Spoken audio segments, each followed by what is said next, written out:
was a big day, very important, for a very important subject. Today, it's my privilege to award our nation's highest civilian honor to the father of supply-side economics, Dr. Arthur Laffer.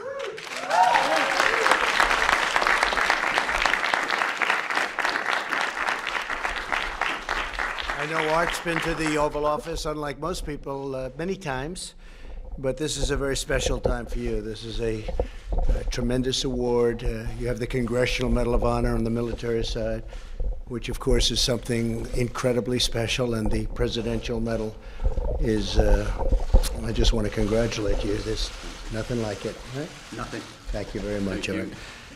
Joining us for this momentous ceremony are Art's 6 children. Thank you very much. Congratulations. And we're also grateful to be joined by Vice President Mike Pence. We just got back from Florida. Had a big night. That was a big night in Orlando, Mike, right? Secretary Steve Mnuchin, Alex Acosta, Elaine Chao, and Ben Carson, thank you very much for being here.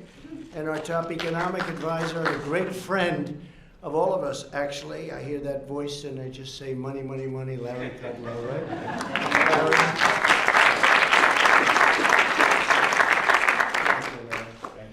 Few people in history have revolutionized economic thought and policy like Dr. Art Laffer. He developed a brilliant theory, shaped unprecedented economic reforms, and helped turn a severe recession into a remarkable boom. He proved that the most powerful way to grow the economy and raise government revenue was not to increase tax rates, but to adopt strong incentives that unleash the power of human freedom and innovate, create jobs, and deliver greater opportunity to all Americans. And he's proved it over and over again. A Yale graduate, Art went on to earn his PhD in economics from Stanford University. He became the youngest ever tenured professor at the University of Chicago. Oh, that's good. That wasn't too long ago, was it? He's very deceiving. He's a little older than he looks. He looks like he's in his 40s. He's a little older than that. Just a little bit, right? Don't talk about it. In 1970, Art served as the very first chief economist at the Office of Management and Budget, where he designed an economic model that is still used today to forecast tax revenue and accurately predict economic growth. Art then returned to the University of Chicago at the start of the Ford administration. Our nation's economic situation was becoming dire indeed, we remember. In 1974 alone, 2 million Americans joined the unemployment lines, and inflation hit 11%. Right now we have inflation at almost nothing. I like that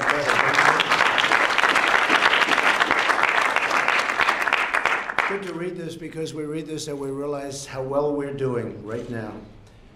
The consensus in Washington on both sides of the aisle was that the government could tax, inflate, and regulate its way to prosperity. But Art had a different idea, right? You did have a different idea. I'd have you tell, it'll be much more interesting. Huh?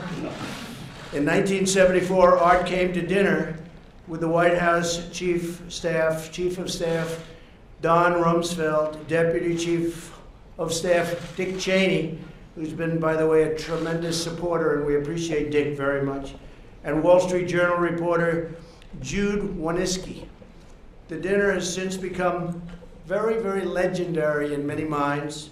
Art drew on his napkin a series of lines and a curve that changed history.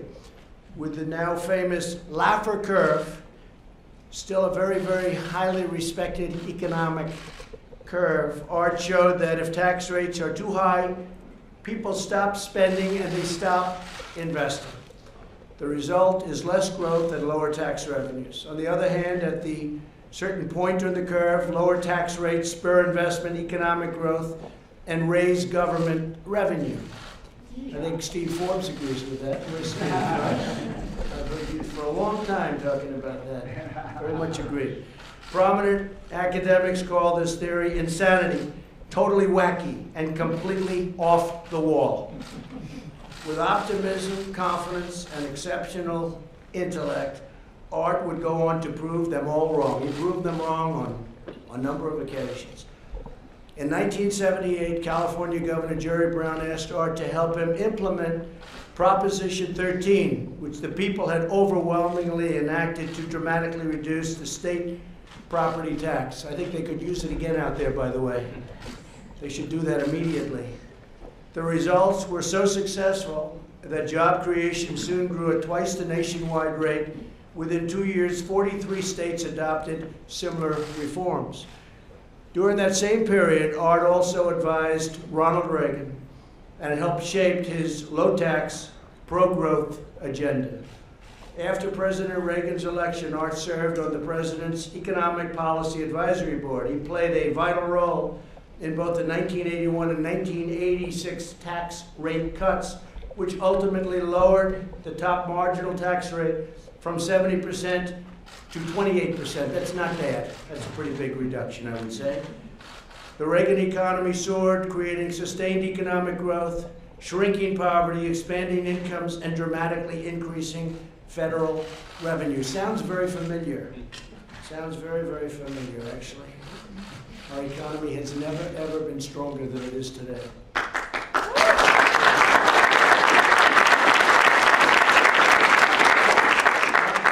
Policies not only expanded opportunity for our citizens, they spurred economic reforms around the world and helped lift untold millions out of poverty.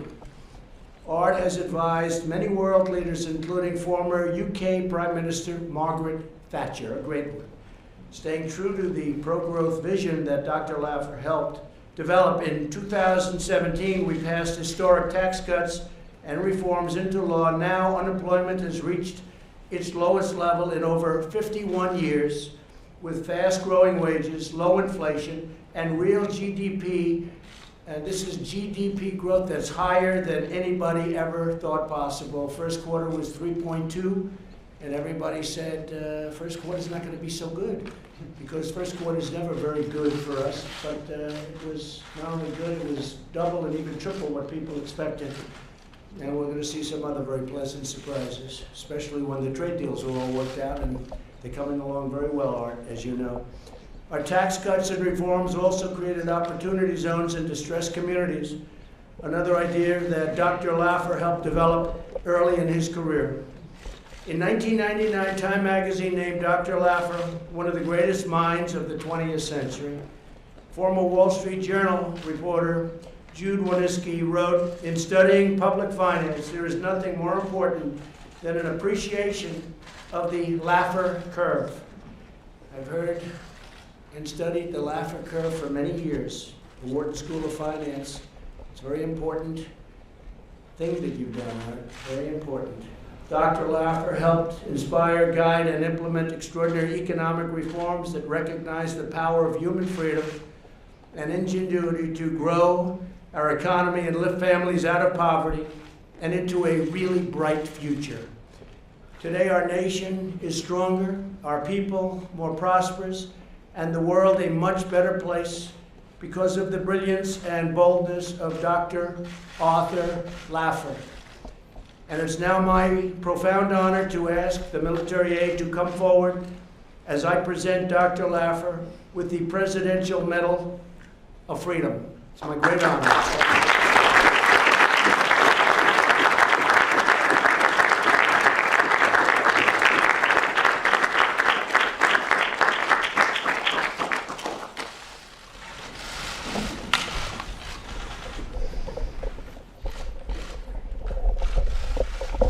Laffer, the father of supply-side economics, is one of the most influential economists in American history.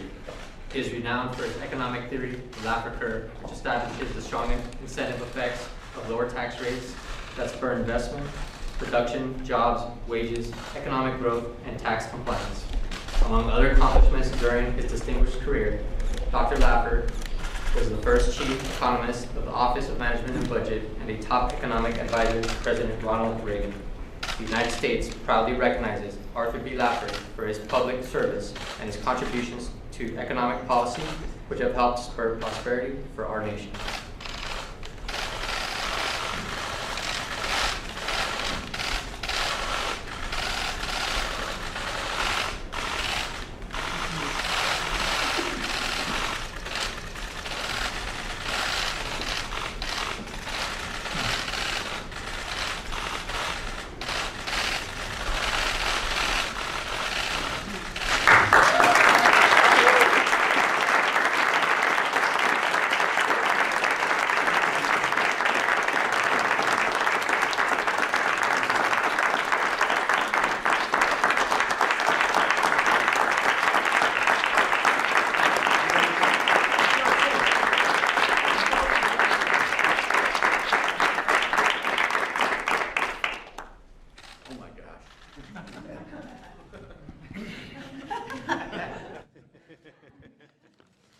when your staff said keep it short, I didn't know that's what they meant. No, I'm just joking. Thank you very much. Let me, if I can, sincerity and brevity, so they say, go hand in hand. And in that vein, Mr. President, I want to thank you from the top, the middle, and the bottom of my heart. Thank you. Good economic policy is a team effort, and goodness knows my fellow teammates are the best ever. Larry Kudlow, my friend forever and ever and ever. Steve Moore, where are you, Steve? Steve Moore. Steve Forbes. Steve Forbes canceled his trip abroad to be here today. Is David Malpass here? Kevin Hassett. Team players, Stephen Mnuchin. Wherever, there you are, you're way back there, Steve. I mean, you don't get a better team than that ever. I mean, this is the team of all teams. And I just want to reflect for a second on some of my past colleagues in working with other administrations. For example, in the past, my colleagues included Nobel laureate and dear friend Bob Mundell, the legendary editorial page editor Bob Bartley of the Wall Street Journal, Jude Winniski, the crazy, wild revolutionary for supply-side economics, Milton Friedman, of course, my godfather and dearest supporter, Justin Dart, George Shultz, my mentor, who's hired me 4 times and not gotten tired of it yet, I guess. Jack Kemp, who we called the weapon, he's delivered it, and my classmate at Yale, and my dear friend, a guy named Dick Cheney. It's just really wonderful to have, each of whom deserves a lot of praise. By the way, just for the record, Bob Bartley, Milton Friedman, Justin Dart, George Shultz, Jack Kemp, and Dick Cheney all received the Presidential Medal of Freedom.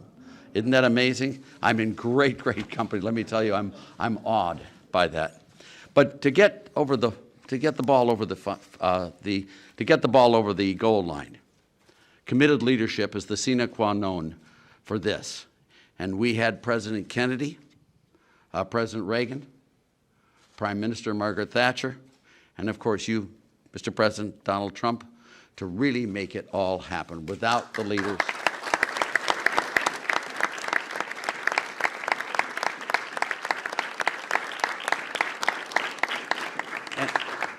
and all I can say is, wow. I mean, you know, President Kennedy established the current Presidential Medal of Freedom, and both President Reagan and Margaret Thatcher were recipients. My business partners here, my business partners, friends, and fellow dream catchers, a number of whom are here today, by the way, have allowed all of this to happen for me, and I'm eternally grateful. They are the salt of the earth, and in fact, they actually live the lives that we economists just talk about. They actually do it. And it is for them that we do what we do. They have kept, do keep, and will keep America prosperous. And my final shout out, if I may, is to my family, my wonderful family. All 6 of my children are here today, as well as Mike Madsen and Mike Stabile. I'm missing my 13 grandchildren and my 4 great-grandchildren, for which I am sure the White House staff is eternally grateful. My family makes me very, very proud and gives me a reason every morning to get up and get to work. Thank you.